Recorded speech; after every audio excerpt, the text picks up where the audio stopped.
బయట కొనే పని లేకుండా ఇంట్లోనే ఈజీగా చేసుకునే స్వీట్ చూపించబోతున్నాను. దానికోసం 2 గ్లాసుల శనగపిండి, కొంచెం కొంచెం వాటర్ వేసుకుంటూ కలుపుకోవాలి. మరి వాటర్ ఎక్కువ వేసుకోకూడదు, తగినట్లుగా కలుపుకోవాలి. తర్వాత కడాయి పెట్టుకొని ఆయిల్ వేసుకొని వేడయ్యాక కొంచెం పిండి వేసుకొని చెక్ చేసుకోవాలి. తర్వాత బూందీ గరిటె పెట్టుకొని ఇలా కొంచెం కొంచెం పిండి వేసుకుంటూ బూందీలాగా చేసుకోవాలి. ఇలా పిండిని మొత్తం బూందీలాగా చేసుకొని బాగా కాల్చుకోవాలి. తర్వాత బూందీ వత్తి చూస్తే ఇలా రావాలి.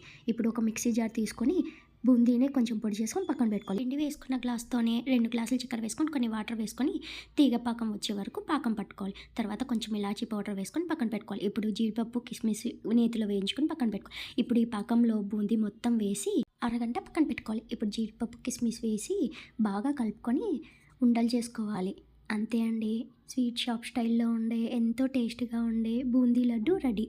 మీరు కూడా ఒకసారి ట్రై చేయండి. Please subscribe to my channel.